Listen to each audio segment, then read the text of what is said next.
venir dans ce podcast. La première fois que tu as rencontré Pablo Escobar, c'était quand? À Panama. À Panama. Dans quelles circonstances? Ah, mais les autres, ils étaient installés là en cavale. Oui, moi, je travaillais pour des opérations noires de la CIA. On ne peut jamais dire directement la CIA. Non. Parce que tant que tu n'es pas engagé à Washington, tu n'es pas pour la CIA. Mais, je vais vous dire, 80% du monde qui travaille pour la CIA ne sont pas à Washington. Non, c'est tous des sous-traitants. C'est tous des sous-traitants extérieurs. On parle de Pablo, là, je vais sauter dans le sujet. Tu sais, on parle beaucoup de son fils ces temps-ci. Son fils, c'était le nasty de Momoun, là, Chris, qui ne donnait rien en tout. Zip.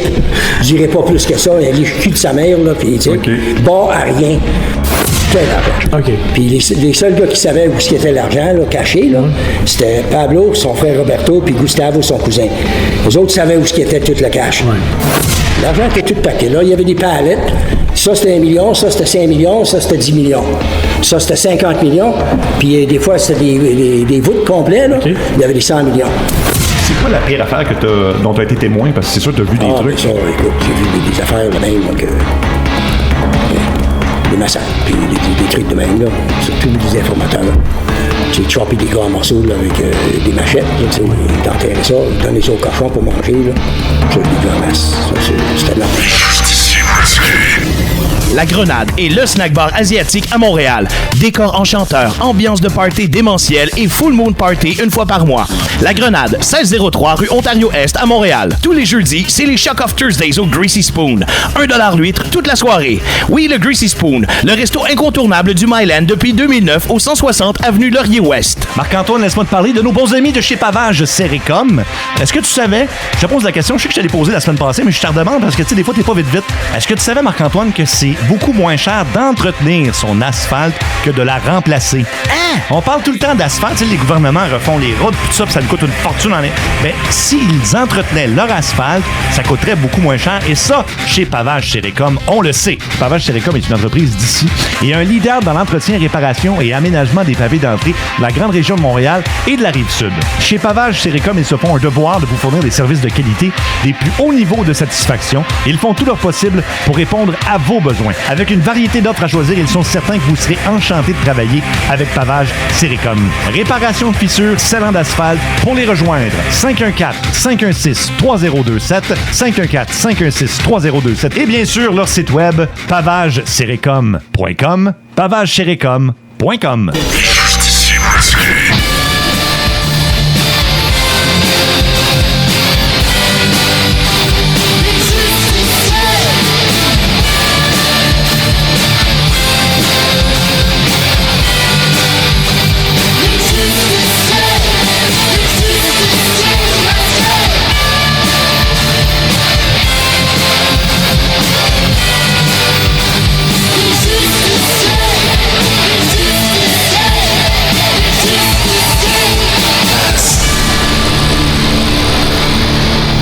Bienvenue à cette série de 2 podcasts très spéciaux.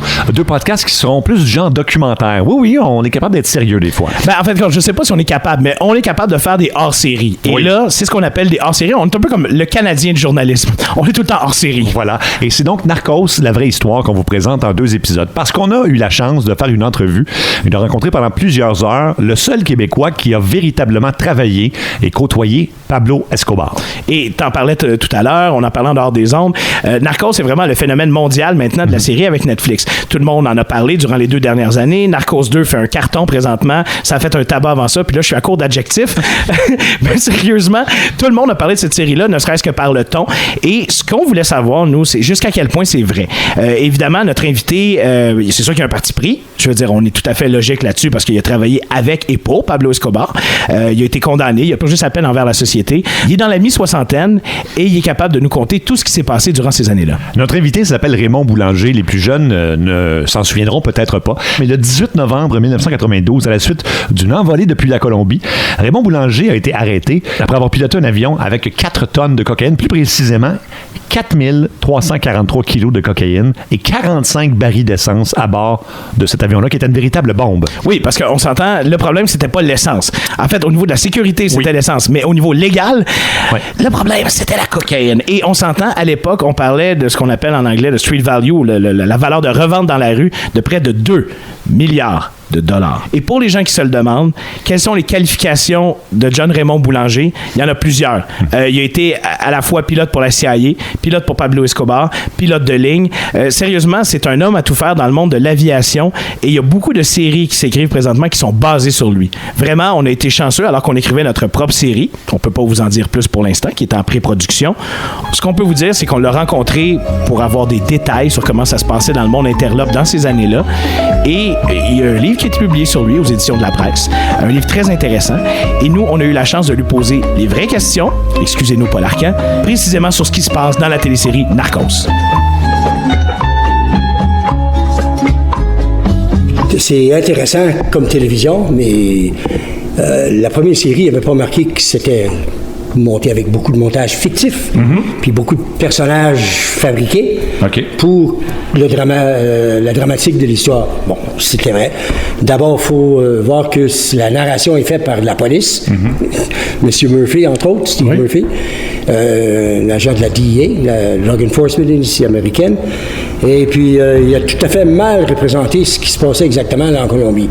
Premièrement, là, sa version de l'histoire, c'est complètement nul, dans le sens qu'il se promène à Medellín avec des armes à feu, qui opèrent comme des polices à Medellín, qui n'ont pas le droit, absolument pas. C'est contre la charte colombienne. Le gouvernement colombien ne permet jamais à des policiers étrangers, surtout américains, d'opérer sur le territoire armé. Ils peuvent opérer sur dans des opérations conjointes pour anti-narcotrafic, mais toujours à l'insu de la police colombienne. La police colombienne, il faut dire que c'est compliqué. Il y a plusieurs corps de police. Il y a l'escalier, la police fédérale, il y a la DAS, la police secrète, il y a de la DIHIN, en tout cas, il y a plusieurs différents départements fédéraux de la police. Alors, ils sont tous impliqués d'une manière ou d'une autre. Mais la version racontée par M. Murphy est complètement fictive. Les histoires de se promener à Medellín, d'abord de vivre dans un appartement avec sa femme à Medellín, là, oublie ça, là. Il avait un prix de 500 000 US par tête. Pour un DIA. Quelqu'un qui tue un DIA. Histoire cute de dire, OK, elle travaille dans un dispensaire pour aider les pauvres, colombiens, tout ça. Complètement fabriqué. Impossible. Fait que ça veut dire que lui était caché quelque part à l'ambassade à chaque fois. Oui. D'abord, je vais vous dire, l'ambassade au premier était située dans la zone Bogota Nord. Sur une rue. Ils ont été attaqués à la sortie, à un moment donné, par des gars des cartels avec des RPG, là, des rocket propelled grenades, des grenades, des bazookas, si vous voulez. Puis après ça, ils ont chié les culottes, puis ça a été fini. Là, ils ont déménagé l'ambassade près où il y a l'entrée de l'aéroport d'Eldorado. Puis là, c'était une forteresse souterraine. On avait 3 périmètres de sécurité à traverser avant de rentrer dans l'ambassade. Puis tout le personnel diplomatique était souterrain. Alors, des promenages, là, puis des zigonnages, puis de rider en ville comme ils faisaient, eux autres, dans leur camion, là. Oublie ça. Impossible.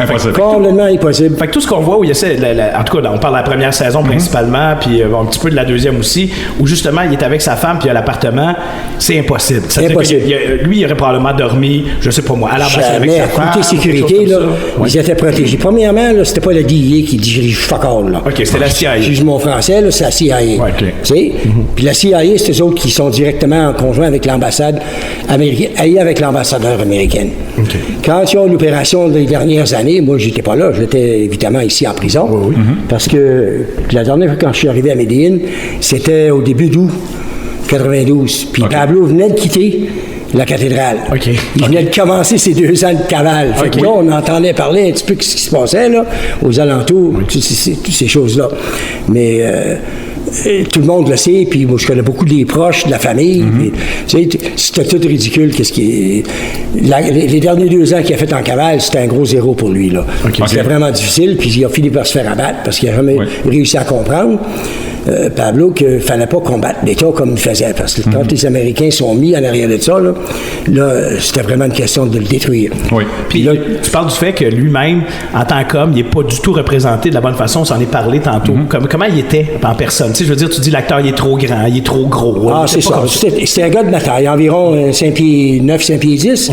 Plutôt grossette un peu, là, mais pas gros. Mais il a grossi beaucoup après. Là, En fin de sa vie, oui, en c'est fin ça. de sa vie, là. Ça, je ne l'ai pas vu à ce moment-là, mais j'ai certainement vu des photos, puis les amis, ils m'ont montré des photos. Mais il a pris de l'embonpoint. Mais le gars, l'acteur brésilien, Wagner Mauro, qui le représente, beaucoup trop grand. Oui. Pas le même profil. OK. Puis il n'a pas les mêmes manières de marcher ou de se démener que Pablo. Pas OK. du tout. Puis, je veux dire, au niveau de l'accent, je veux dire, tu parles un peu plus couramment espagnol. Oui, mais Pablo, c'est un paysan. OK. Et ce qui est étrange, c'est qu'en Colombie, il y a plusieurs accents. Le département, comme la province, Antioquia, dont la capitale est Medellín, les gens de là ils s'appellent les paisas. Puis la façon qu'ils parlent l'espagnol, c'est d'une façon très relaxe, très étendue, les mots étirés. là. C'est une façon suave, comme on dit, tu sais. OK. Donc, tandis que l'acteur qui est là, dont la langue maternelle doit être le portugais, C'est logiquement, c'est portugais. brésilien, son espagnol, il est beaucoup plus académique. je Oui, dirais, mais il n'y a pas du plus tout un précis. accent paisa. C'est ça, OK. Pas du tout. OK. C'est ce qu'on m'a dit. C'est comme essayer de mettre un Québécois là, faire un film en France. Ouais, je avec comprends. un accent québécois. Là. Carrément. Ça marche pas. Raymond Boulanger est donc le seul Québécois certainement qui a travaillé et qui a côtoyé directement Pablo Escobar. Comment tout ça commence? C'est là que c'est un petit peu plus compliqué. Mais là, j'imagine que c'est un peu comment ça se passe dans les cours d'école. C'est-à-dire, quelqu'un t'offre un joint, tu fumes un joint, après ça, tu te ramasses avec une aiguille dans le bras, tu prends de l'héroïne, puis là, tu pilotes pour Pablo. C'est pas du tout ça. OK. À l'époque, et ça a été prouvé dans différents films, dont un film qui s'appelle Kill the Messenger. Kill the Messenger, c'est l'histoire d'un journaliste qui a découvert, dans les années 90, que la CIA distribuait elle-même de la drogue aux États-Unis, de la cocaïne, du crack, du pot. C'est la CIA, à l'intérieur même des États-Unis, qui, pour financer les opérations militaires, a rendu accro énormément de gens, entre autres la communauté noire, au crack. Ça a été prouvé par ce journaliste-là, qui s'est mystérieusement suicidé. Et je dis mystérieusement parce qu'on va en reparler un peu plus loin. Donc, Raymond Boulanger travaille pour une compagnie qui est possédée par la CIA. Il est donc engagé carrément par la CIA, c'est pas directement dit, mais il travaille pour la CIA. Qu'est-ce qu'il fait pour la CIA à ce moment-là? Il est pilote. Il est pilote, transporte des armes et transporte de la drogue. Encore une fois, pour la CIA. Vous comprenez donc que c'est en tant que contractuel de la CIA que Raymond Boulanger rencontre pour la première fois Pablo Escobar au Panama. Ben, moi, j'avais une compagnie qui opérait à Miami en même temps que je travaillais pour à contracter. Et puis, j'avais une compagnie qui j'achetais, puis je revendais des pièces d'avion, des avions complets qu'on récupérait, des avions saisis. Mais à l'époque, Pablo, il y avait du monde à Miami qui s'occupait de ses affaires. Ça, c'est décrit dans la série. C'est-tu un peu vrai? C'est-tu de même? Oui. C'est-tu vraiment son beau-frère ou tu sais, du monde Non, de même? ben c'était pas son proche. beau-frère, mais c'était proche. Un proche de la famille, Ouais. OK. Le gars, on peut vous demander son nom, Oh, mais non. c'est assez connu, anyway. Oh, oui. Mais lui, il dirigeait pas mal les opérations de Pablo en Floride. OK.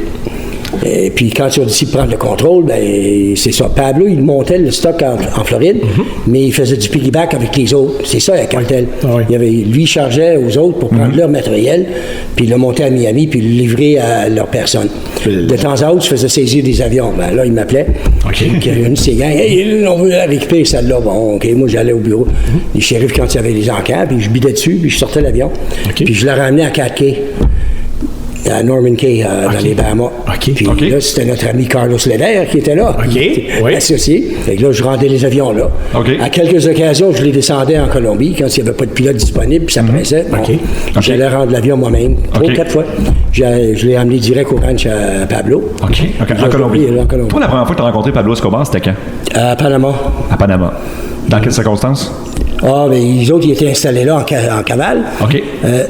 Durant la guerre avec le gouvernement, là, pour la bataille, là, OK. pour empêcher l'extradition des citoyens colombiens envers les États-Unis. La guerre avait pris entre le gouvernement. Alors, les autres étaient cachés, refuge à Panama. OK. Puis ils faisaient des rencontres avec des ministres du gouvernement colombien qui venaient les rencontrer là. Ils étaient là sur le tutelage de Manuel Noriega. Ils payaient Manuel 5 millions par mois là, pour Wow. camper là. Ça, évidemment, ça, c'était avant 89, parce que là, en 89, les Américains ont Oui, c'était bien avant 89. Ça va aux années 86, 87, dans ces années. 85, 86. OK. Ouais. Ils ont été là 14 mois environ. Ah, OK. Ouais. Mais là, ils avaient commencé à monter des opérations un petit peu aussi, là, parce qu'ils avaient monté des opérations de laboratoire. Puis ça a chuté à cause que Manuel, ben, il travaillait des deux côtés. Hein, parce Ouais, oui. que Manuel Noriega, il était recruté par la CIA depuis ses études à l'université à Lima, au Pérou. Alors, Manuel travaillait dans les deux camps, pigeait dans toutes les poches possibles. Et c'est probablement pour ça qu'ils l'ont tassé de toute façon, j'imagine. C'est pas tout à fait ça. Non, ils l'ont tassé, mais ça, c'est des raisons, on reviendra aux raisons officielles plus tard.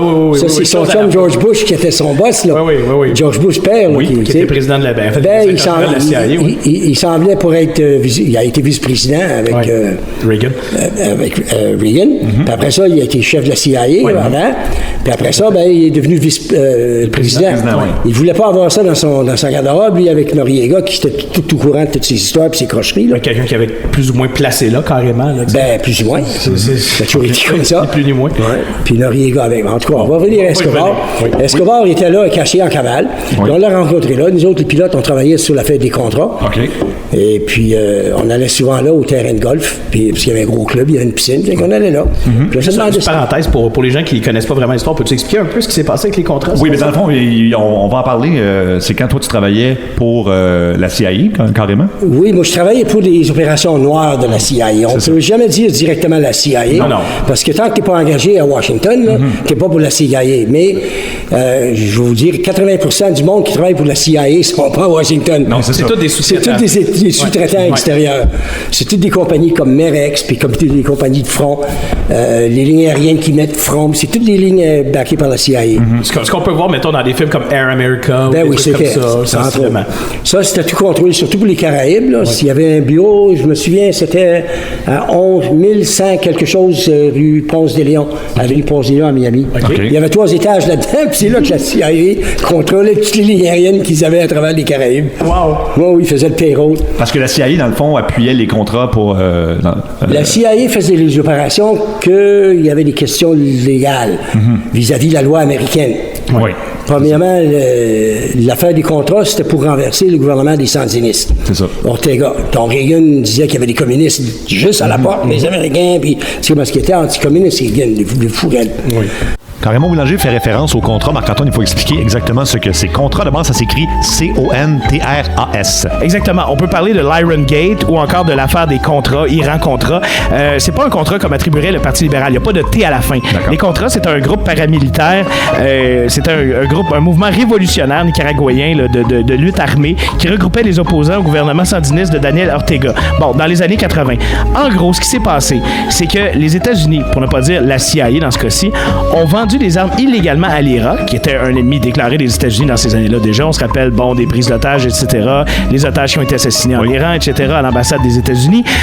Et ce qui se passe à ce moment-là, c'est que pour financer justement le mouvement contre-révolutionnaire, contre les communistes, les Américains vont vendre malgré tout des armes à l'Iran, vont prendre cet argent-là et vont le distribuer pour utiliser les profits et financer secrètement ces opposants-là, malgré le fait que le Congrès des États-Unis était contre. Donc, c'est une grosse affaire, le Iron Gate aux États-Unis, fin des années 80. On parle du colonel Oliver North, de plein de gens qui étaient impliqués.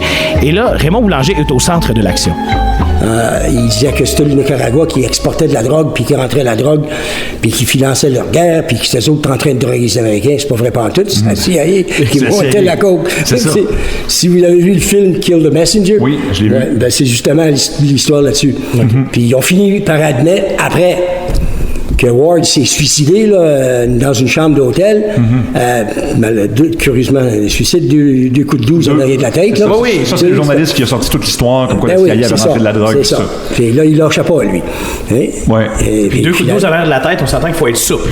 Oui, il faut être souple. Il faut être très souple. Très souple. Puis ça prend un maudit 12.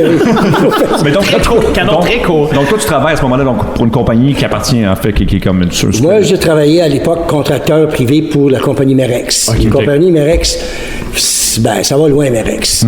Mais moi, je travaillais pour la Merex de Belgique. Société anonyme. On est occupé dans l'entraînement militaire, procuration d'armes, fusils, tout, pour les départements de police. Mais je fondais des balles à la police d'Équateur. Des armes en Moyen-Orient, puis on finançait à peu près toutes les... Mais à ce moment-là, toi, tu sais pas nécessairement que c'est la CIA. Tu sais pas. On sait très bien. Mais ils vous en parlent, puis comme si de rien n'était, puis oui, vous travaillez pour nous autres. On sait que c'est eux autres qui financent. On sait comment ça marche. Mais vous rencontrez pas nécessairement des gens à ce moment-là. Ben oui, le boss qui dirige l'affaire là-bas. Mais lui, c'est carrément... Lui, c'était un boss de la CIA. OK. Puis son boss, là, qui vient de Washington, c'est des gars de CIA. OK, puis toi, ils t'ont recruté comme ça parce que t'étais un excellent pilote, puis tout ça. Ben, on a un record, tu sais, parce que quand tu travailles avec des gens comme ça, ça va avec word of mouth, de bouche en bouche. Quand il y a des jobs qui arrivent, ben là, ils appellent le monde qui sont possiblement oui, d'abord, puis disponible. Oui. Tu peux prendre la job ou non, si tu as refusé. Oui, tu es sous-traitant. Ouais, ça dépend des conditions, puis ça dépend où, ça dépend des antécédents. Puis par rapport, mettons, à un salaire de pilote normal, c'était-tu plus avantageux? Les risques sont plus grands, est-ce que le salaire est plus grand? Sans donner de chiffres, là. Oui. C'est rémunéré pour la zone, le danger. Oui. Si tu es tiré dessus ou pas, s'il y a de l'action. C'est ça, c'est tout différent. Ça peut être combien, mettons? Ben ça allait chercher, nous autres, dans le genre de travail qu'on faisait, dans les vingtaines de milliers de dollars de base par mois. Wow. Plus, dépendant des appareils, dépendant de la zone, ça pouvait aller de 2500 jusqu'à 5000 dollars de l'heure de vol. Wow, OK. Puis ça, on parle dans les années 80, là, en plus. Oui. C'est incroyable, en argent d'aujourd'hui. Donc, tu te retrouves avec Pablo Escobar, pourquoi? À ce moment-là. Tu te retrouves en sa présence. Ben là, on se retrouve là. Les gars étaient en train de jouer au football. Au Panama, là. Oui. Puis nous autres, on sait aussi qui ces gars, on s'approche, nous autres, puis on dit, les gars, on commence à pitcher la balle avec les autres. Et puis on prend une bière, puis les autres, il y avait un barbecue. Ils nous ont invités à manger. On s'est assis à manger. Sympathique. Et on s'est dit, ils ont commencé à parler. Qui vous êtes? Ils disent, on travaille sur la fête des contrats. Fait que les autres, ils n'avançaient pas trop d'informations sur eux autres mêmes. Là. Ben oui, je comprends. Moi, je comprenais bien l'espagnol. Fait qu'ils se parlaient entre eux autres. Ils pensaient qu'on était des Américains. Puis on ne parlait pas espagnol. Puis on a compris pas mal qui était assez vite. Après ça, le général, sa gang, ils nous ont dit c'était qui. Puis on allait souvent, on les rencontrait comme ça. Là, on allait manger avec eux autres. Puis on allait à la piscine, on jouait. Puis nous autres, entre-temps, on faisait nos vols.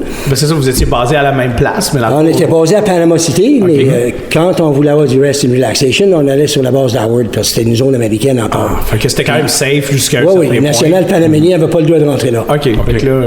Il pouvait avoir le mess des officiers, pas le mess des officiers, mais des bars. Plus ou moins, c'est ça. La zone américaine. Les shopping, puis tout ça, le genre américain. Ben c'est ça, je suis curieux, c'était comment Panama City à ce moment-là? Parce que, tu sais, Panama City, maintenant, c'est de plus en plus touristique. On voit même, il y a des tout inclus maintenant. Il y a des Québécois qui vont là, des petites familles, puis tout ça, puis tout le kit.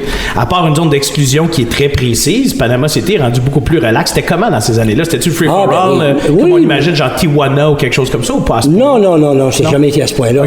Ça n'a jamais été à ce point-là, mais c'est un centre financier offshore, qui avait un paradis fiscal depuis un nombre d'années. Et puis, sinon, c'est une ville qui a plus de banques qu'il y a de restaurants. Les Panama Papers, justement. C'est ça. On n'avait pas de parler, c'est ça. Et voilà. Et c'est à peu près comme ça. Il n'y a pas de divertissement énorme dans Panama City. Il faut aller un peu dans. Il faut aller à des plages ailleurs, ou sur Contador, au sud. Mais comme pays, comme ville excitante pour la vie de nuit, là, oublie ça. C'est plutôt un centre banquier. Carlos Enrique Leder Rivas dit El Bocón, la grande gueule. Avoue, c'est quand même drôle et très présent dans la série Narcos et Narcos 2. C'est un gars qui est un trafiquant de drogue. Il est germano-colombien. Il est reconnu pour ses tendances nazies. On dit néo-nazi, mais c'est quasiment carrément nazi rendu là. Et c'est un gars qui a été très, très utile à l'ascension de Pablo Escobar, ne serait-ce que pour la distribution de la drogue qu'il a fait aux États-Unis puis qu'il a fait un petit peu partout. Il était basé, en fait, dans une des îles des Bahamas, Norman's Cay. Précisons qu'en ce moment, Carlos Leder est en prison aux États-Unis pour une durée de 150 ans. C'est intéressant de voir ce qu'en pense notre invité, Raymond Boulanger. Lui, son père, c'est un ingénieur allemand. Il est d'origine allemande, mais lui, il vient d'Arménie. C'est la zone cafetière de Colombie, dans les montagnes, dans le milieu. Alors, il s'est embarqué, lui, il parlait couramment allemand d'abord. De ça, oui. Oui, puis c'était un peu fasciste, parce que son idole, c'était Hitler. Mais c'était ça ma question. Est-ce qu'ils décrivent dans la série, ils disent que c'était un genre de néo-nazi ou en tout cas quelqu'un qui tripait? Oui, complètement fourette. Fourette, puis il fait trop de coke en plus. Je faisais des vidéos pour les Américains, là, que la cocaïne, c'était l'arme colombienne, la bombe atomique des Colombiens pour attaquer les États-Unis. Fait que ça n'a pas tombé bien. Les autres gars de cartel, ils n'ont pas aimé ça du tout. Tout pour stresser les Américains, finalement? À peu près ça. Mais de la façon que c'est raconté que dans la série, là, quand Carlos s'est fait prendre, là, c'est pas tout à fait ça. Là. il avait assez enragé tout le monde, là. Ils sont enragés pour le donner à la DIA. Ils ont dit, écoute, cet enfant de chienne-là, on est pas mal tanné, là. Qui ont arrangé ça pour snapper, là, puis get the fuck out, là, tu sais. Carrément, il était trop fou pour les cartels colombiens. Écoute, il a tiré sur Walter Cronkite, calvaire. Walter Cronkite est arrivé avec son bateau à voile, là. Demandé au large de Cap-Quai. Puis lui, il avait toute sa garde armée, là. Puis c'était tous des gars habillés avec des chemises bruns, là, avec des nazis, là. Tu sais. Tout, ils ont commencé à tirer après le bateau à Cronkite. Ça fait des flamèches un peu. Oui, j'imagine. Et là, ça a attiré l'attention du gouvernement des Bahamas. Mais ça venait de faire une entrevue ou il était là de même, pas par hasard? Il était là, lui, il opérait l'île. Non, mais je parle de Walter Cronkite. Non, il passait là. OK. C'était pas parce que ça venait faire une entrevue avec lui ou quoi que ce soit. Non. Mais moi, je suis mon yacht, et là, il y a des filles qui me tirent dessus. C'était comme un Américain typique, il se passe chez eux partout, eux autres. Ça va s'accoster là, mais écoute bien, il savait pas qui qu'il y avait là. Méchante surprise. C'est donc incroyable, ça. Est-ce qu'il savait qui lui avait tiré dessus à ce moment-là? Non, mais il s'était fait tirer dessus, mais là, ça s'est découvert assez vite, comme je t'ai dit. Il y a eu des répercussions diplomatiques, soit dites. Carrément, parce qu'on parce que Cronkite, à ce moment-là, non seulement c'était un légende de journaliste, mais c'était l'un des journalistes les plus puissants aux États-Unis. Fait que, tu sais, il a brassé ça un peu. Comment ça se fait? Puis là, les Bahamas, ils ont toujours répondre pour ça. Fait que là, ça a commencé une petite enquête. C'est qui est là? Pourquoi ils sont là? Puis ils me disaient. Fait que là, ça commence à faire de la merde pas mal. Notre prochain sujet avec Raymond Boulanger, les cartels de Cali et de Medellín. Bon, on ne savait pas, mais l'histoire de Cali puis Medellín, là, c'est toute la Colombie. Il n'y a pas de cartel de Cali, puis il n'y a pas de cartel de Medellín. C'est de la bullshit, ça. Comment tu pourrais nous expliquer ça, mettons, pour des gens qui ne comprennent pas, mettons qu'on transpose ça. On peut-tu transposer que c'est des restaurants? C'est plutôt une guerre genre Burger King, McDo, tu sais, qu'on comprenne un peu. La guerre entre la Cali? Non, c'est une guerre, premièrement, entre Pablo Escobar puis les frères Orejuela. Bon, fait que ça, au moins, dans l'histoire, il y a ça de vrai. Il y a ça de vrai dans l'histoire. C'est une question de territoire. Ça, c'est vrai. OK, ça, c'est vrai. C'est ça. Mais c'est mal représenté dans le sens que c'était une guerre entre un cartel de Medellín et un cartel. Il y avait plein de monde qui opérait à Medellín. Puis c'est pas tout le monde qui opérait avec Pablo Escobar, là. Il y a plein de familles. À Bogota, il y a des familles. Le nord, à Barranquilla, il y a des familles. Cali, Pasto, Bogota surtout, il y en a beaucoup. Ils sont partout. Tu sais, il y en a beaucoup. Fait que c'est pas le Medellín puis Cali. On aurait parlé, la Colombie, c'est juste Medellín puis Cali. C'est bullshit, ça. Puis le monde sont portés à croire ça parce que c'est la façon que les médias puis le cinéma puis avancent tout ça. Puis pourquoi le cinéma puis les médias avancent ça, d'après toi? En quoi ça c'est du good TV, là. Ça se vend, là. Faut inventer des histoires, là, pour rendre ça un peu dramatique, là, tu sais. OK, fait qu'autrement dit, il y a plein d'associations d'hommes d'affaires et compagnie à travers la Colombie, puis c'est pas juste ces deux-là. Non. Il y avait plein de monde qui travaillait à Medellín, Cali, ça travaillait tout ensemble, là. Même le vol de Casey, il y avait du monde de Cali, il y avait du monde de Buga au nord, il y avait du monde de Tuluá, il y avait du monde de Palmyra, il y avait du monde de Barranquilla, il y avait du monde de Bogota, de Manizales. Fait que tout le monde cote dans le vol, là. Tout le monde a un pourcentage. Plus la guérilla, plus les paramilitaires. Tout le monde est impliqué à un certain niveau. Parce que tout le monde veut son pourcentage, tout le monde veut faire de l'argent avec ça. Tout le monde met de la coke sur le vol. Ça prend de l'organisation. Quand tu montes des vols comme ça, là, puis des exportations, puis n'oublie pas que ça se fait en container aussi, là, à 10 à 12 tonnes, là, puis plus tard en 20 tonnes. Fait que ça prend du personnel, là. Puis le monde qui travaillait dans les laboratoires, dans la jungle, là, comme Tranquillage, il y avait 400 personnes qui travaillaient là. C'était une petite ville. C'est ça que j'allais dire. Ah oui, c'était une petite ville, avec une école pour les enfants, puis tout ça, là. C'était une usine, tu sais, fonctionnelle, là. Puis il y en avait plusieurs. À un moment donné, ils l'ont découvert, ça c'est grâce à quelqu'un qui a mis un bug dans des barils d'acétone, là. Tu sais, puis ça servait pour laver la coke de haute qualité. Parce que la coke cheap, lave ça avec de la kérosène puis du gaz. Le vrai bon coke, c'est lavé avec de l'acétone puis de l'éther. Tu sais, c'est ça qui fait la vraie. Tu sais? Alors, ça, c'est des opérations, mais ça prend beaucoup de monde. Puis quand tu organises tout ça, il faut que ça se cache, ça. Fait que ça prend plein d'implications, plein de gens à toutes sortes de niveaux impliqués. Fait que ça prend juste une gueule à travers de ça, là, puis que la police mette à surveiller. C'est compliqué. Mais ça implique beaucoup, beaucoup de monde. C'est pas juste Cali puis Medellín, là, comme ils racontent tout ça, là. C'est hors shit, ça. Fait que c'est beaucoup plus complexe que ce qu'il est souvent. Sinon, les gens comprendraient pas. Ou ils pensent que les gens comprendraient pas, mettons. Ou c'est ça. Ou c'est superflu puis ça coûte trop cher de production. Ça veut dire qu'on met le plus gros flash qu'on peut, là, tu sais, pour capter l'attention des gens, là, puis blablabla. Puis là, on met à peu près n'importe quel... On peut plus dire n'importe quoi. Puis le nom le plus connu, on s'entend, ça reste Pablo Escobar. Fait que il est parti en guerre contre le gouvernement, il a fait ça, etc. Là-dessus, au niveau de la bullshit, tu te dis, c'est quoi la part de vérité? C'est quoi la part de fiction? Tu sais, on l'accuse accuse d'un attentat ultra meurtrier à un moment donné, avec des enfants, puis tout ça, tout le kit. C'est sûr qu'une guerre, c'est jamais beau, mais dans ce cas-ci, tu sais, qu'est-ce que t'en penses? Je vais dire que je peux pas vous répondre à 100%. Je sais qu'il y en a fait quelques-uns là, qui est vraiment responsable, mais ça, c'est comme ils appellent les dommages collatéraux. Mais de là, habituer les enfants, puis d'ici, puis ça, ils faisaient pas ça. T'sais, ça, le paramilitaire, puis la police faisait ça. Pour le compte du gouvernement. Mais la guérilla, eux autres, c'était les gauchistes. Puis les oligarques dominants de la Colombie, ben, c'est les libéraux et les conservateurs. Ça a toujours été comme ça. Et puis, on appelle los terratenientes, c'est les grands propriétaires des postes, eux autres. Le gouvernement, ils sont pas puissants ici. C'est les grosses poches d'argent là, qui mènent le gouvernement. Même Christopher ici. C'est partout pareil. Alors, ce qui arrive, c'est qu'il y a beaucoup de choses qui ont été attribuées à Pablo Escobar qui, lui, avait rien à faire. Surtout l'affaire de la bombe dans l'avion d'Avianca. On sait très bien que c'est pas lui. Ça, on sait d'intérieur c'est qui est responsable. Ça n'a rien à voir avec lui. Oui, ça n'a rien à voir avec Pablo. Mais là, ils ont tout blâmé ça sur Pablo. Puis ils ont mis ça dans la série comme si c'était Pablo qui avait fait sauter l'avion. Puis il avait engagé un petit gars là-dedans, tu sais, puis qu'il l'avait payé. Puis ça aussi, c'est un crise de bullshit. Quand tu fais sauter l'avion, c'est complètement de la bullshit, ça. Ça, c'est pas vrai. Non.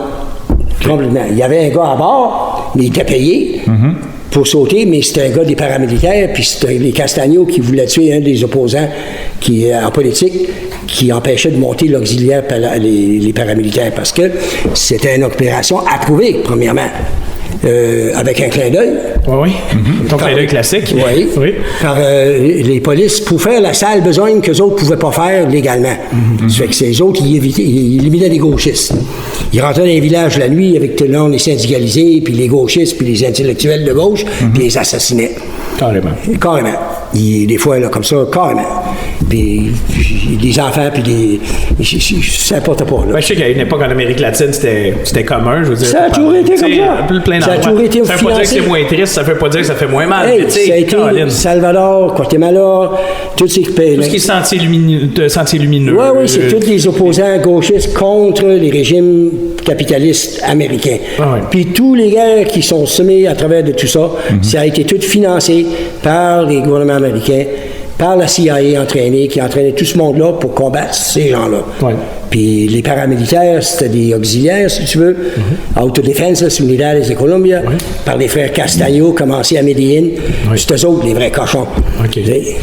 Puis les polices. Les vrais cochons, les polices massacraient. Puis à un moment donné, là, ça paraissait trop, là, fait qu'ils ont laissé aller les paramilitaires pour faire la sale besogne. Parce que sinon, si les policiers auraient continué à le faire, puis là, c'était rendu que les policiers se faisaient massacrer, là, à vue d'œil. Oui, ça a été. Mais ça, c'est commandé par Pablo? Oui. Ça, c'est Pablo qui a fait ça. Puis comment ça fonctionnait, dans le fond? C'était. Il y avait 1 million de pesos pour n'importe quel Colombien qui tuait un policier. Ça, 1 million de pesos, à l'époque, c'était combien? C'est à peu près 2000 $. 2000 $, mais. N'importe quel Colombien qui tue un policier avait son 2000 $. C'est ça. Puis il y a eu combien de morts? Il y en a eu des. Au-dessus de 240 polices qui ont été tués dans les 16 mois ou 14 mois que ça a duré, ça. Sans compter les attaques contre la Cour suprême, là, qui ont tout brûlé, là. Il y avait 260 morts. Des juges, je sais pas, puis des journalistes, ça, Pablo, ils ont tout éliminé. Tu sais, tu as été de près avec ces gens-là. Comment il était, Pablo Escobar, pour vrai? Tu sais, je veux dire, on a parlé de lui physiquement tantôt, mais c'était un gars calme, gars, quoi, psychopathe? Non. Très juste calme. Un gars de business? Non, très calme, très approché de sa famille, là, il jamais s'énervait. Il parlait pas un mot plus fort que l'autre, criait pas.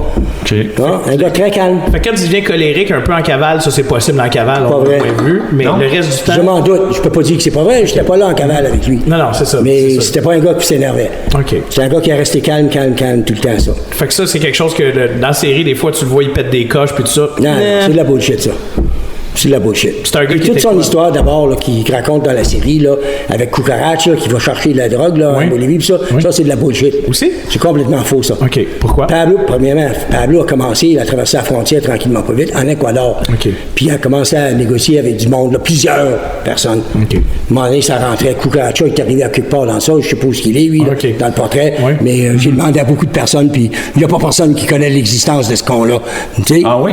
Personne. Puis tout le monde qui est impliqué dis, who the fuck is this? C'est qui ça? C'est qui ça? Tu sais?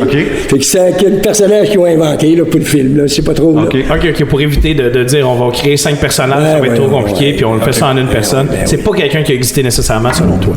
Ben, il a peut-être existé, je peux pas dire qu'il a pas existé. Mais t'en as parlé. Mais les autres, le monde, on ne connaît pas, c'est qui ça? On regarde ça, who the fuck, c'est qui ce gars-là? Ils ont ingéré ça là-dedans. Premièrement, on sait que Pablo, puis ces gars, ont commencé à acheter leur coke, premièrement, en Équateur. OK. Fait que déjà, en partant, ça a détruit leur tête. Non, pas la coke, ils ont acheté de la cocaïne faite, puis après ça, les pâtes. Puis après ça, ils ont commencé à mélanger de la pâte, faite au laboratoire eux autres mêmes. Ils ont trouvé leur propre monde. Là. Puis là, c'était monté avec Rodriguez Gacha, Londonio, c'est tous des gars que j'ai connus, ça. C'est des gros gars, ça, c'est des gros gars de Medellín. C'est comme ça que Pablo a commencé. Après ça, il a envoyé des avions de là aller récupérer la pâte en Bolivie. Parce qu'en Équateur, ça commençait, parce que vu que c'était la frontière colombienne, c'était un peu serré. Fait que là, il passait par l'arrière, puis il allait en Bolivie, puis il allait au Pérou, puis il ramenait la pâte. Puis il ramenait toute la pâte en Colombie, puis c'est là que ça a monté. Fait que l'histoire comme Cucaracha, là, c'est de la bullshit. Tout au long de la série Narcos, on sent que la population de la Colombie appuie Pablo Escobar jusqu'à un certain point. Quel est ce point où la population a changé d'idée? Est-ce qu'il y a vraiment un point tournant? Est-ce que c'est vraiment de la fiction? Est-ce qu'on nous dit qu'à un moment donné, la population a lâché Pablo Escobar? Et c'est vrai? Dans la série 2, là, les attentats précis, là, c'est quand il a commencé à vraiment à tuer les candidats populaires comme Galan. Ça a commencé. Puis Lara Bonilla, le ministre de Justice, qui avait déjà pris de l'argent d'eux autres aussi. Puis là, ils l'ont tué. Mais là, ça n'a pas fait trop. Le monde, ils ont commencé à baquer un peu. Mais le problème, c'est que c'est pas le monde qui baquait un peu. Là. Ils comprenaient parce que le monde n'était pas plus d'accord que c'était Pablo qui faisait ça. Parce qu'il y avait d'autres factions aussi. C'est un pays violent, on s'entend. La Colombie, c'est pas un pays sain. Ça faisait 50 ans que ça dure, la guerre. T'as beaucoup de facteurs, là. Mais c'était facile de mettre ça sur le doigt à Pablo. Mais dans le sens que oui, c'est lui qui a fait assassiner Bonilla, c'est lui qui a fait assassiner Galan. C'est les autres qui l'ont bloqué au Congrès. C'est eux autres qui ont tout fait pour pas qu'il rentre. Puis, il dit, oui, vous autres. Il a réglé ça de cette façon-là. Mais quand ils ont fait la guerre, qu'ils ont pris les M19 pour faire la guerre contre la Cour, ça n'a pas marché, ça. Là, une grande population de la classe moyenne ont commencé à back-offer.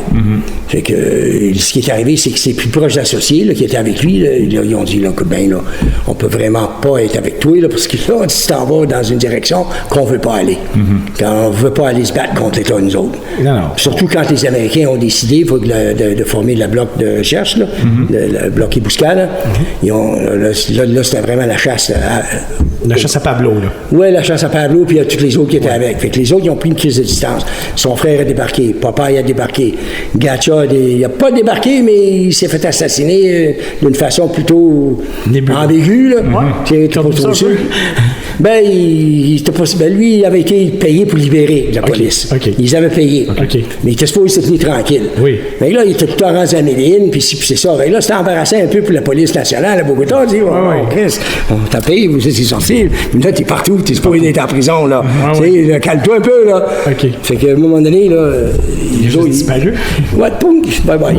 Ils ont dit, on finit avec tout, là. Fait que, en plus, t'as les histoires là, dans ça, comme il met comme Julie Moncada, qui est supposément la veuve de Kiko Gerardo Moncada, qui avait été assassinée. Qui prend le contrôle, supposément. Oui, elle n'a jamais rien, elle n'existe pas. C'est pas vrai, ça. Non, c'est une truie, là. Puis elle a décrissé à Miami le plus vite possible, là. Puis c'est la bonne femme qui a parti les pépés. La mère. Ils ont quand même mentionné la mère dans les séries. Mais il faut comme si c'était la femme du gars. Oui, c'est ça. C'est sa mère au gars? C'est sa mère. Ah oui. Parce qu'il a tué les deux. Il a tué Moncada, puis il a tué Galeano. Puis il y a un autre, là, le nom m'échappe un peu, là, mais c'est à peu près un peu ça. Puis ils ont tué dans la cathédrale. Puis ils ont tué d'une façon plutôt brutale, avec une torche, pendue par les pieds, là, avec une torche. Ils ont pas manqué, là. Et c'est à peu près ça. Ça, c'était vrai. Pablo, il y avait une façon plutôt rigoureuse. C'est-tu un gars froid? C'est-tu un gars chaleureux? Ah, t'es un gars chaleureux. Tu sais, je veux dire, mettons, tu dis, OK, on joue au ballon, on l'a rencontré, je sais pas trop, t'as joué avec eux autres. OK, on s'est pris une coupe de bière, une coupe de steak, whatever. Quoi, ils jasent, puis... c'est ça, ils jasent toutes sortes d'affaires. Les enfants, la famille va, le politique, tout de même. Lui, il voulait être président de Colombie. Tout le monde l'a comme, oh yeah! Tout le monde s'est dit, oh yeah! Ça, on savait, ça marche pas. pas ça. C'est ça qui a été son erreur catastrophique. Ça, c'est bien écrit dans la série. Ça, c'est correct. Oui, ça, c'est correct. Ça, c'est vraiment... Là, et puis là, tout le monde a commencé à dire, tu fourrais de là. Voyons donc. Hey, t'es un criminel. Ça marche pas, là. T'es un criminel, t'arrives de là, puis tu vas te faire... tu peux pas aller, tu sais. C'est pas possible. Tu sais, transgender, ça marche pas en politique. Non. Effectivement. Puis, à quel moment les Colombiens se sont un peu virés contre lui parce qu'il était admiré quand même pendant très longtemps? Il est encore admiré. Il est encore admiré? Il est encore admiré. Il y a une grande majorité des Colombiens pauvres là, qui l'ont admiré. Mais l'histoire sale qu'il raconte. Il y a un documentaire, il y a une chose sur sa vie qui a été filmée par Caracol en Colombie. Excellent. Mais tout en espagnol. Le monde ici, il a joué ici sur Netflix, mais le monde, il l'écoute, mais ça, c'est la meilleure de tout ce qui s'est raconté sur lui. C'est la plus proche. Parce que pour les gens à qui il donnait de l'argent puis tout ça, c'était carrément un héros. Tu sais, bon, on parle du Robin des Bois colombiens. Mais ça, il faut le dire. C'est logique. Je veux dire, il achetait la population. Fait que c'est sûr qu'il y avait plein de... Non, il achetait pas la population. Il achetait des autres comme tout le monde. Oui, c'est ça. Mais ça, avant, il faisait ces affaires-là bien avant. Il bâtissait des maisons bien avant, puis il donnait de l'argent bien avant dans sa communauté. C'était un gars philanthropique. Oui, mais comme beaucoup d'organisations criminelles en même temps que toi, tu m'en parles, OK, bon, c'est un bon gars de ça en personne. Pablo, son idée politique, il était tout le temps contre les oligarches qui avaient tout. Oui. Contre le 2% de la population qui avait tout l'argent, puis tout le reste du monde mangeait de la merde. Les autres, je parle pas juste des politiciens, je parle des terrainiens, c'est les propriétaires des compagnies, là, les grosses. Eux autres ont tout. C'est eux autres qui mettent les politiciens, c'est eux autres qui payent pour les mettre là. Mais lui, il s'est tanné de ça. Puis c'est pour ça que son ambition politique il l'a amené à vouloir aller au Sénat puis aller vraiment faire quelque chose pour les Colombiens. Ben, écoute, la cause était noble de la façon dont il en parlait, puis de la façon même qu'on le présente dans la série. Oui, ça a comme l'air de ça. Ça a l'air pas bon qu'il essayait vraiment de faire quelque chose, mais il reste que dans les faits, tu bâtis un empire de plusieurs trilliards ou milliards, peu importe. Là-dessus, c'est difficile à dire parce que les chiffres, c'est difficile quand tu es dans la liste de Forbes puis tout ça, puis OK, un des hommes les plus riches de la planète. C'est-tu vrai, c'est-tu pas vrai? Il a vraiment fait Forbes. Ça, c'est Guzman. Pablo, personne ne savait vraiment sa fortune, mais tu sais, c'est estimé, là. Il y avait au-delà de 50 milliards de dollars, facilement. 50 milliards. Mais il y en avait tellement placés partout. Oui, et à retrouver ensuite, puis tout ça, mais tu sais. Ça, c'était une autre histoire, là. Puis l'histoire de l'embuscade, quand ils ont tué la police, là, dans la rue, l'embuscade, là, qui ont tout monté ça, là, c'est toute de la fucking bullshit, ça. Au complet, ou c'est juste dans le sens que Pablo, il était pas là? Il était pas là.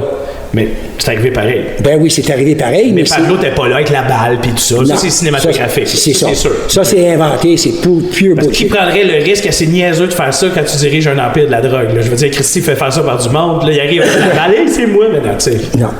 Non. C'est toutes des affaires dramatiques. C'est ça, jamais arrivé, ça. Mais l'esprit de la série comme tel, tu le trouves-tu pas pire dans le sens? Oui, mais c'est du entertainment. Vraiment, c'est le fun. Mais comme je vois Tom Cruise sauter après des avions en vol, c'est tout beau, ça. C'est le fun, mais tu sais que c'est ridicule. OK. Fait que tu le vois vraiment comme ça, la série comme telle, Narcos 1 et 2, c'est quasiment... Tom Cruise est en train de faire un film sur Barry Seal. OK. À ce moment-là, en Colombie, là. Oui. Barry Seal, c'était un pilote qui travaillait avec nous autres. OK. Puis il a flippé un avion. C'est un ancien Air America, lui, avec. OK. Je connais très, très bien. Là, c'est moi qui ai fait la poste en Floride pour qu'il rentre là travailler. OK. Mais lui, ce Chris-là, il montre toute l'histoire comme s'il avait été un agent entraîné spécial par la DIA. C'est pas vrai. Pas vrai? C'est non. quoi? Ben lui, il s'est fait pogner en Floride pour un bill de taxe. OK. Puis il n'était pas pogné 6 ans en prison en Floride. OK. Fait que là, il a dit au gars de la IRS, il a dit, oh, mais là, je travaille pour les gars de là, je suis capable de donner des billes de formation, blablabla. Oh, oui. Rien à dire. Fait que là, ils l'ont infiltré. OK. Ils l'ont infiltré, puis il a continué à travailler. Mais ça n'a pas été long, là. Ils l'ont catché à la gang, là. Oui. Surtout quand il a fait photographier Pablo dans la partie de l'avion en Nicaragua. Ça, c'est vrai, ça. OK. C'est ça. Puis Pablo, après, Panama, il n'a pas rentré en Colombie de suite. Il a su qu'il la merde se passait, là. Parce que Noriega, il avait vendu la locale où il y avait en storage à peu près 16 000 barils d'acétone. Puis c'est là qu'ils ont trouvé les laboratoires, ils ont planté des trucs dedans. Des micros, des patates. Fait que là, Pablo, mais naturellement, il y avait ses informateurs d'un bureau à Noriega avec. Fait que quand ils ont tout ça, il a dit la soupe est chaude, là. Puis là, les Américains étaient en train de pressionner notre pauvre général pour se rendre, lui, le pogner, puis le coller, tu sais. C'est Bush qui a mis de la pression. Ouais. Parce que là, tu lui donnes Escobar, là, puis Escobar, il savait, puis tout. Il a foutu le camp, puis il a monté au Nicaragua, il est parti avec 500 kilos de coke, puis il s'est installé là, puis il a payé le gouvernement du Nicaragua avec ça, pour installer ses opérations de coke là-bas. Okay, puis ça a resté là 7-8 mois, pas plus.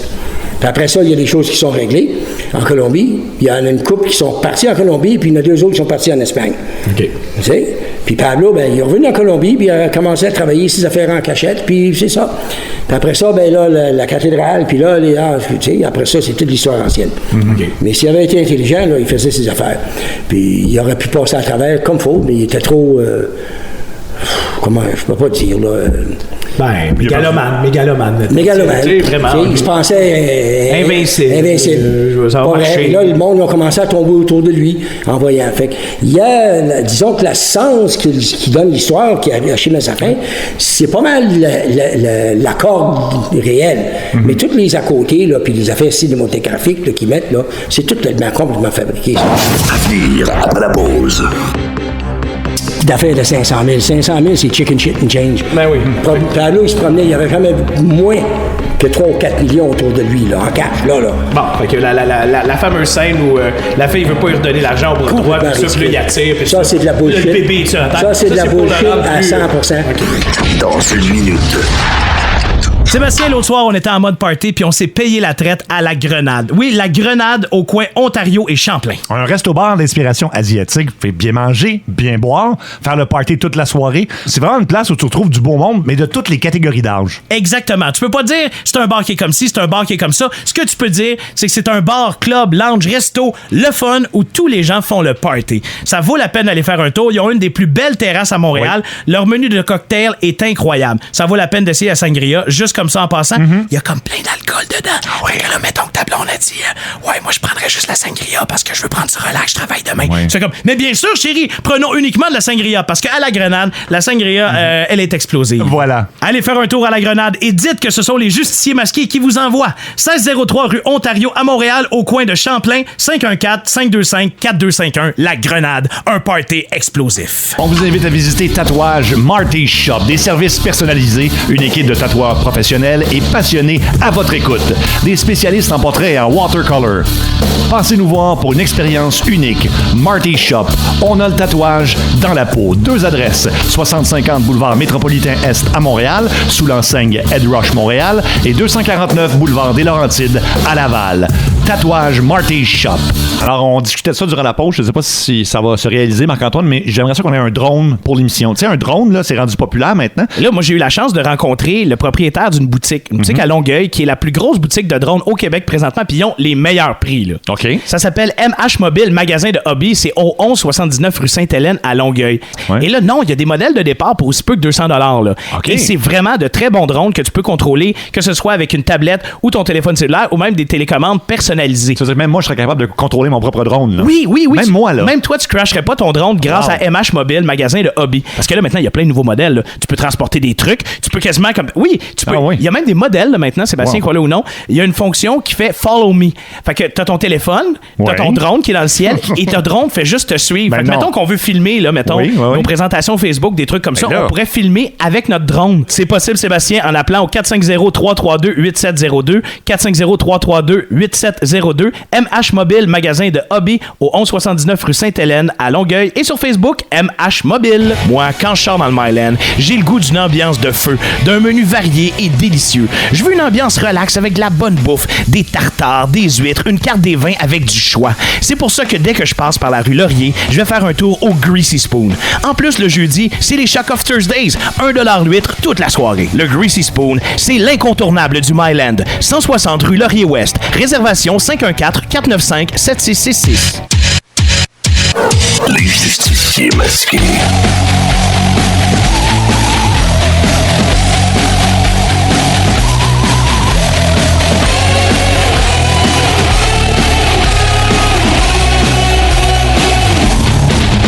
Tourne présentement un film en Colombie où il joue le rôle de Barry Seal.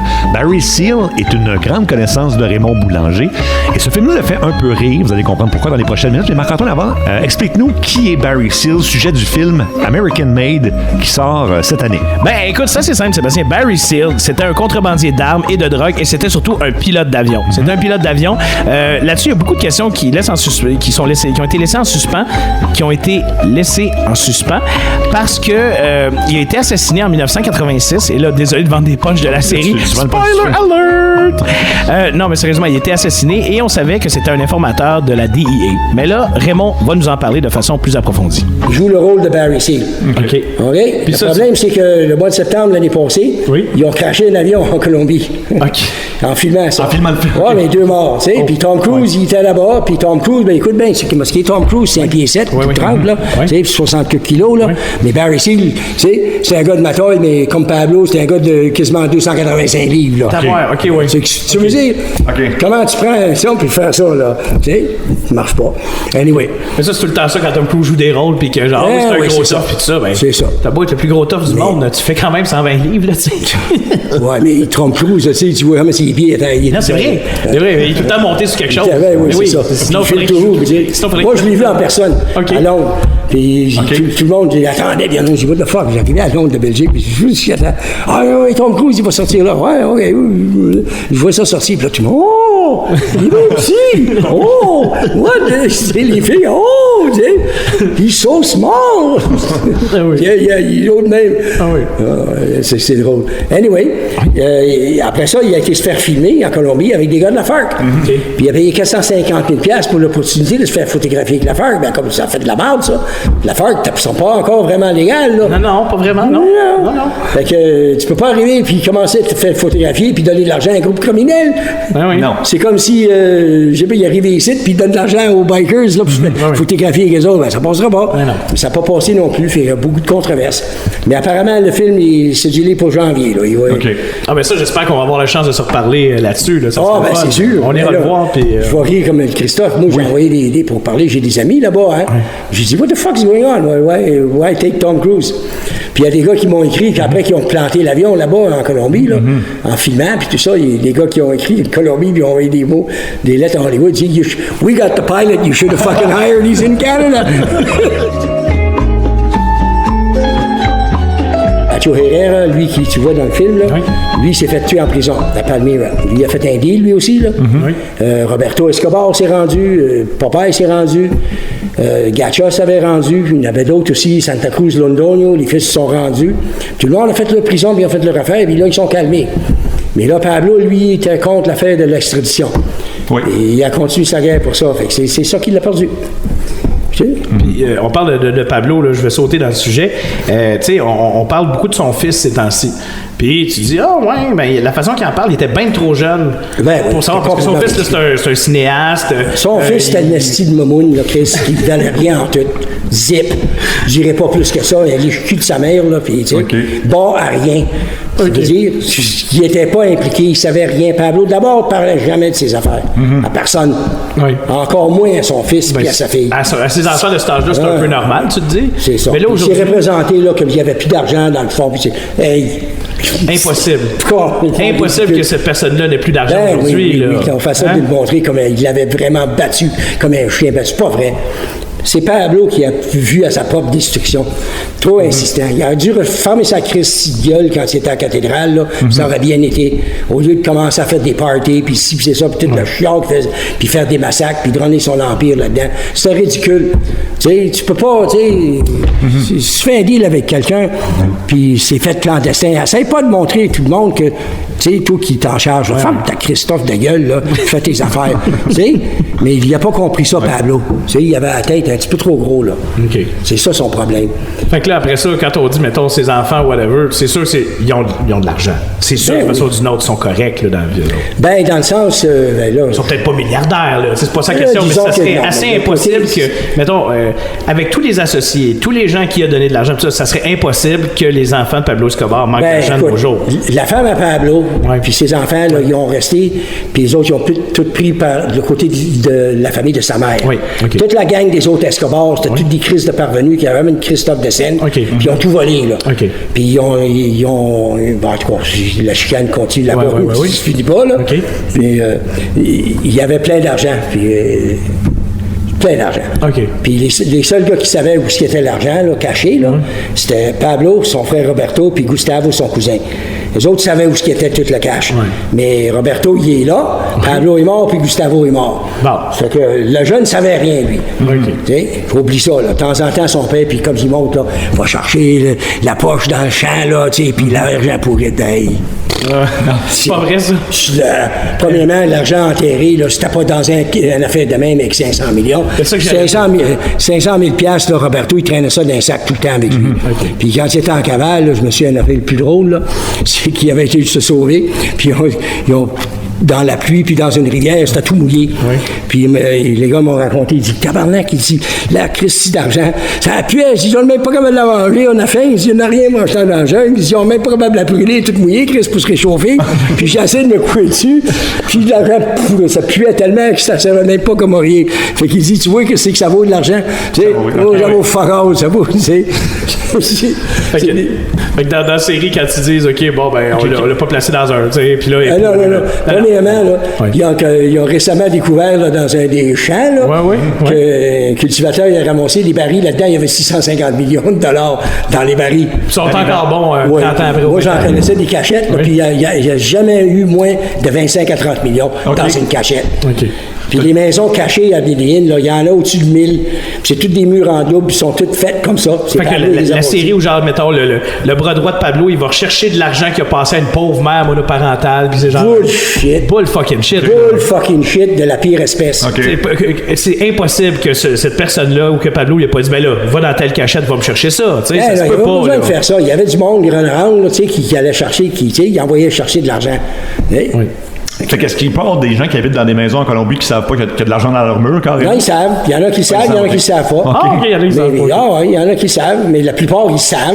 Mais quand Roberto, à l'époque, il travaillait en Médine, puis la gang, il allait à tous les 6 mois à peu près changer l'argent de plat ou sortir celle-là puis la remplacer. Il mettait des comptes de 10 % de perte pour la pourriture, pour la moisissure, puis des fois, il arrivait là-dedans, puis il en répaquait. Fait que là, l'humidité se pognait. Fait qu'il en scrapait. Il mettait une perte il comptabilisait une perte de 10 % par année.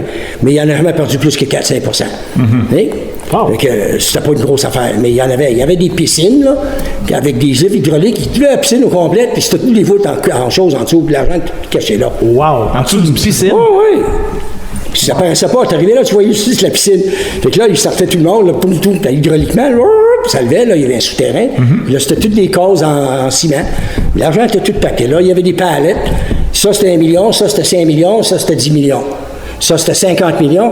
Puis des fois, c'était des voûtes complets, là. Il y avait des 100 millions. Ils ont pris une maison pour la gang, là, pas loin d'où j'habitais au Mexique. Puis il y avait 285 millions en cash dans la maison. 285 millions. OK. Fait que c'était pas des petites affaires de 500 000. 500 000, c'est chicken shit and change. Ben oui.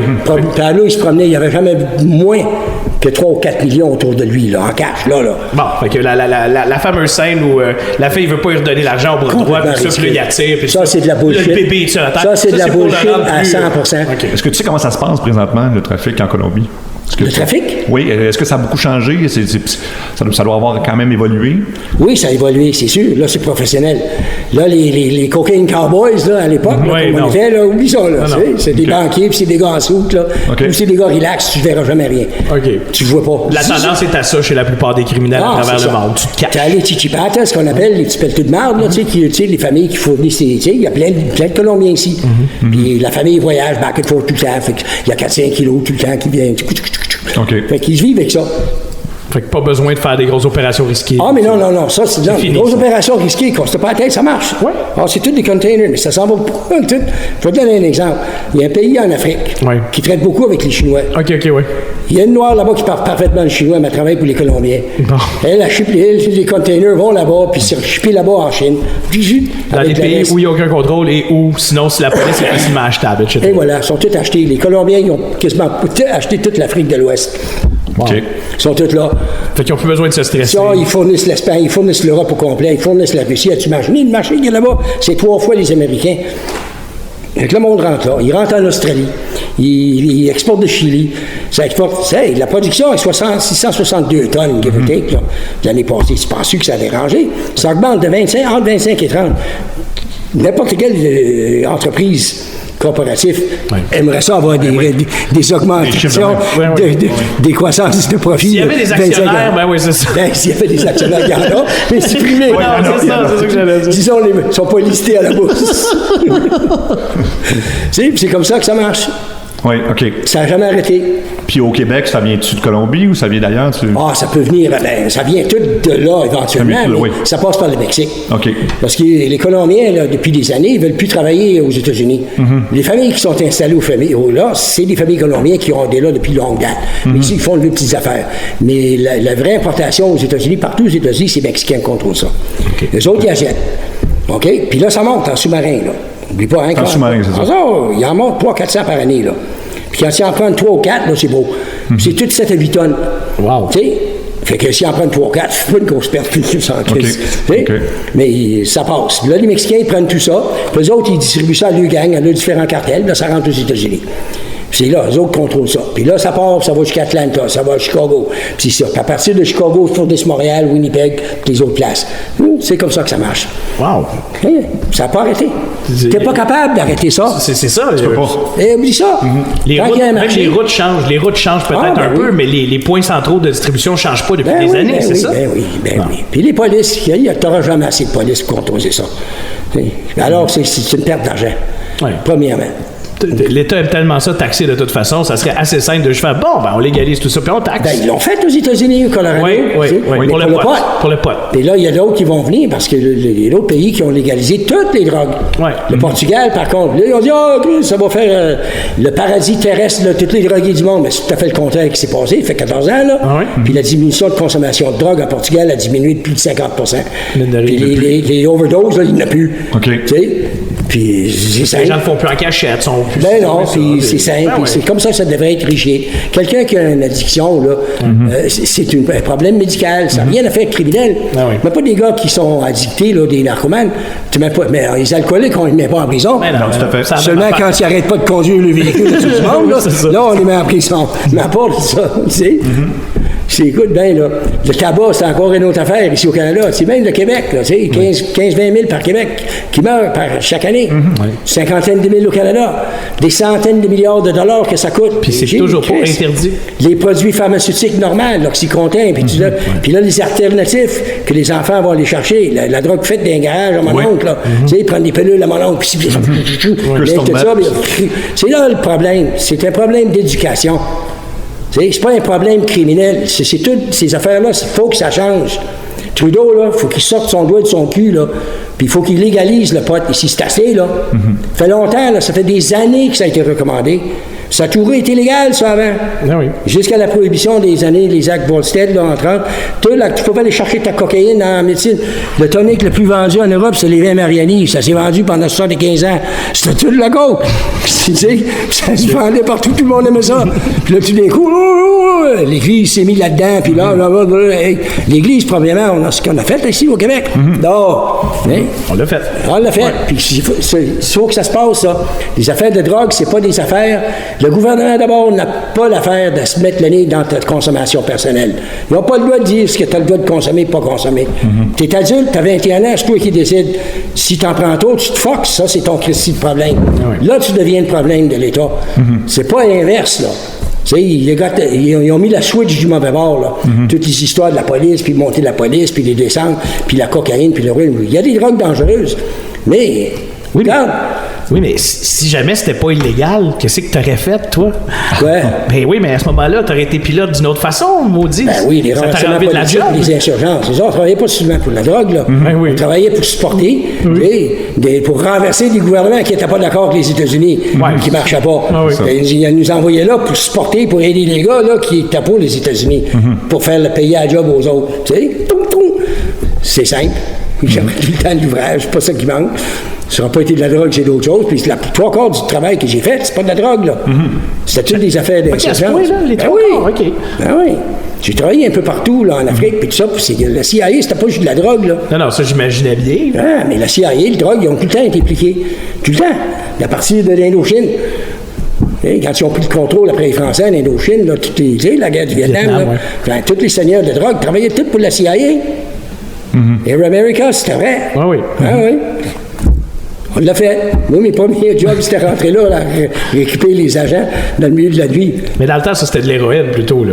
Ben oui, c'est de la triangle drogue d'héroïne. d'or, je sais pas trop, c'est ça. De l'héroïne. Oui, c'est ça. Hein? Ben oui, là-bas, c'est de l'héroïne. Ah oui. Ben oui, mais les Anglais ont rené l'héroïne pendant des années. En Inde, puis en Indochine, les autres contrôlaient. Puis c'est eux autres qui ont addicté la Chine à l'opium. Oui, c'est pour ça qu'ils ont combattu la guerre d'opium. C'est pour ça qu'ils ont fait une entente pour Hong Kong jusqu'à 2000. Mais le monde, réveillez-vous, Chris! La marine, la fortune de la famille royale anglaise est bâtie sur la guerre, l'esclavage puis la drogue. C'est clair et net, disait l'histoire. Bon, puis nous autres, on est des criminels, excuse-moi, là. C'est très bon. OK, c'est la meilleure cote de l'entrevue. C'est très bon. Ben non. Oui. Oui. Si on rit de ça, nous autres, les gars comme moi, Escobar, les autres, on rit des autres.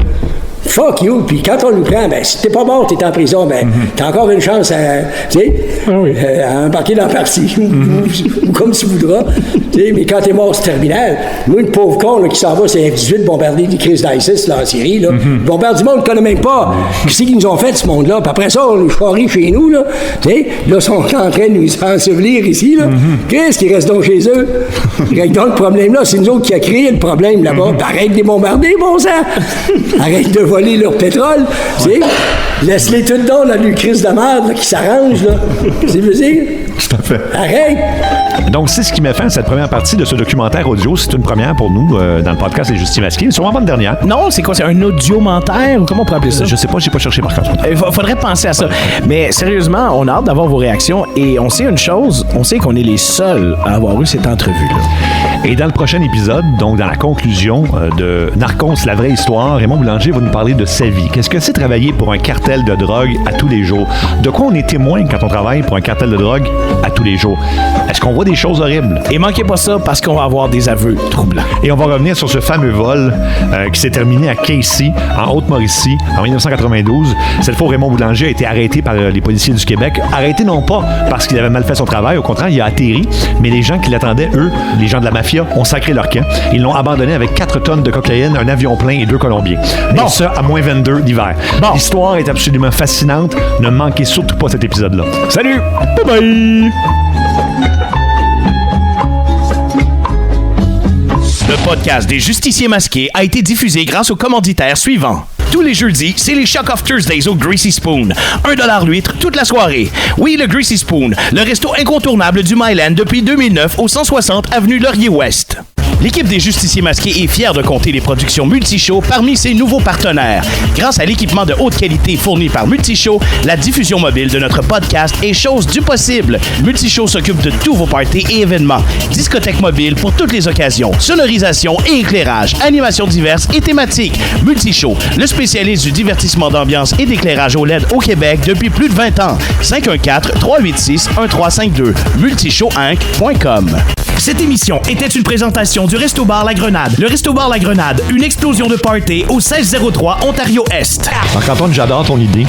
Celle qu'on s'achète un drone pour l'émission ici, les Justiciers Masqués. On serait le premier show de radio, je pense, avec son propre drone. Et on va se le procurer chez MH Mobile, magasin de hobby, au 1179 Sainte-Hélène à Longueuil. C'est très facile. Ils ont la plus grande sélection de drones au Québec. C'est le plus gros magasin de drones au Québec. Que ce soit pour un cadeau, que ce soit pour vous, que ce soit pour faire de la photographie aérienne, ils offrent tous les services et c'est vraiment les experts. Exactement. Et c'est pas si dispendieux que les gens peuvent le penser. Non, il y a des modèles qui partent à $200. C'est ça, c'est vraiment rendu abordable. Et qu'est-ce qui peut être un plus grand plaisir que de jouer avec un drone télécommandé, Marc-Antoine? Je sais pas. J'essaie de penser à des trucs, j'ai des positions sexuelles dans la tête. Et même là, je pense qu'on s'approche même pas de la satisfaction d'avoir son propre drone. Non. Un drone, c'est tellement le fun parce que maintenant, en plus, il y a des drones qui sont carrément des petites voitures. Fait que ça peut être à ton goût à toi. Est-ce que tu as le goût que ton drone vole? Est-ce que tu as le goût que ton drone se promène? C'est vraiment des moteurs puissants. Et il y a un drone, OK, là-bas, là, qui va jusqu'à 140 km/h. Donc, si ça vous intéresse de voir la plus grande collection de drones au Québec, vous allez chez MH Mobile. C'est situé au 1179 rue Sainte-Hélène à Longueuil. Vous les rejoignez au 450-332-8702. 450-332-8702. MH Mobile sur Facebook. Vous avez besoin de lunettes, de verres fumés ou de verres de contact, on vous conseille d'aller chez Chapelot-Laroche Opticien à Outremont. Chapelot-Laroche Opticien à Outremont, c'est plein de services. Des laboratoires sur place, vos lunettes en 1 heure, un examen de la vue par un optométriste compétent, un dépistage des maladies oculaires, un suivi des examens post-opératoires, des lunettes de sécurité, de sport, de prescription, des lunettes solaires avec prescription, des protecteurs sportifs, des lentilles cornéennes, des lentilles teintées et évidemment la réparation de lunettes. Ça vaut la peine d'aller faire un tour chez Chapelot-Laroche à Outremont. Vous pouvez les joindre au 514 514-276-3663. 514-276-3663. Ils sont situés sur la rue Laurier-Ouest. Alors, au 1090 rue Laurier-Ouest. Et en plus, ils ont plein de belles marques, que ce soit Cartier, Chanel, Hugo Boss. Nommez toutes les marques qui sont à la mode, les plus belles marques de classe. Elles sont chez Chapelot-Laroche Opticien à Outremont. Et on y va depuis une 20aine d'années. Allez leur dire bonjour de notre part.